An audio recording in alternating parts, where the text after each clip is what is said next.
Hi, I'm John Hart, and welcome back to Mr. America Hart. All right, what about those guys and girls out there who have been enhanced and are now competing in natural organizations, winning contests? All right, I'm going to take this in two parts. The first part is my exact opinion of that and those people, but then the second part is going to be a little bit that I have to say about those of you who believe that users are going to have a super advantage for the entire length of their career, even after they stop using. So let's get to the first part. My opinion. If a boy or a girl is out there using steroids, growth hormones, insulin, any of those drugs, and they quit using them, and they go ahead and follow the rules and regulations of whatever organization they're competing in. If the rules say you must be clean for 7 years, and you're clean for 7 years, I have no problem with that at all. And you're competing against forever naturals, I have no problem with that at all. If the rules of the organization say 3 years clean, and you stay 3 years clean, and then you compete against other naturals, should you run around calling yourself a natural? I don't know. That's your own personal deal. It's on you. It's between God and you in that case. But is that okay? 3 years. Yeah, if the organization says it's 3 years, then it's 3 years clean. Go ahead and compete against other naturals. And you're following the rules of that organization. Unfortunately, the only situation that I truly disagree with is when we have somebody who's been using and they go off the drugs and it's now been a few months or a month or 2 months and they go into a natural show and they win the show. And they beat other people who are clean, have been clean, have never used, none of that.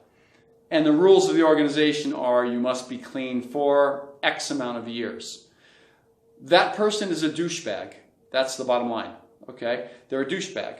You you have absolutely no sense of self-worth. Insecure, that's a really good word for those bodybuilders that compete against others who have not used anything, and they know they have that advantage.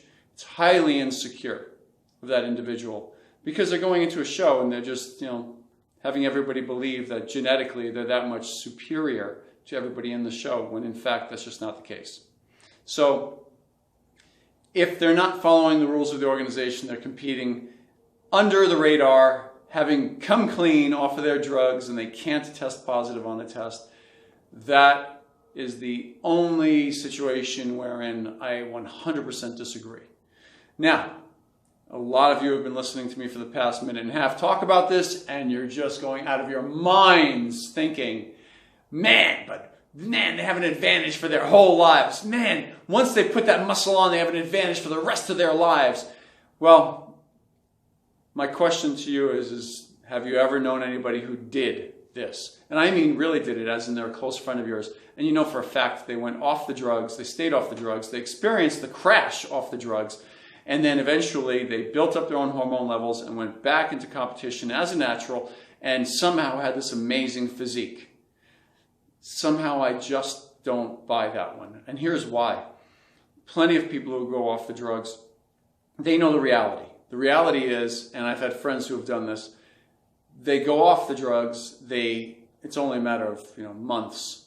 Doesn't matter how soft they come off the drugs. Doesn't matter what they use to come off the drugs. There is no coming off completely and not paying a price when they come off the drugs.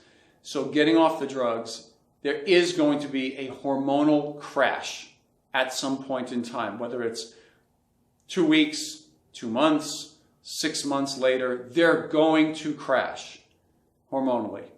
That means bottoming out and pretty much have testosterone levels that of a 3-month-old little girl, basically. So in that situation, they're going through quite a lot. They cannot maintain their muscle mass during that crash. It does not work that way. Their hormone system, their bodies will take a long time. Could be a year, could be 2 years before they're back to 100% normal if they're young enough, producing their own testosterone in a healthy manner and using it properly, if they're young enough. If their system's not broken from having been dependent upon artificial hormones all those years, they're going to experience a bad crash. That crash will cost them a lot of muscle mass along the way.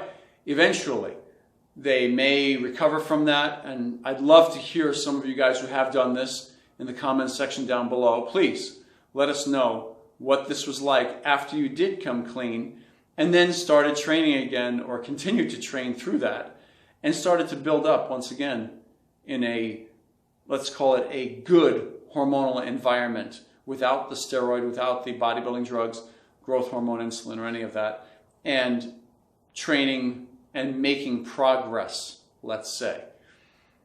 Those guys, the truth of the matter is they face a very rough road.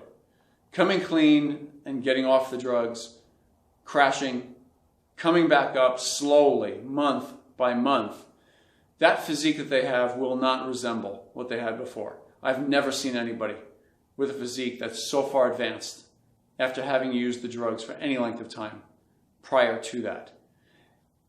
And I'll say this right to you guys right now. You're going to have examples in your mind of your friend so-and-so or the guy at the gym who went clean and competed. I'm telling you, they were not clean. If they looked super amazing, if they looked enhanced, they were enhanced.